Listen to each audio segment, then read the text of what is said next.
மலருக்கு வாசம் உண்டு, கொடிக்கொரு கிளையும் உண்டு, எனக்கென்று என்ன உண்டு?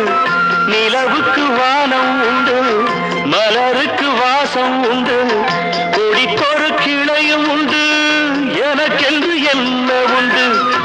ஏன் படைத்தானோ இறைவனும் என்னை?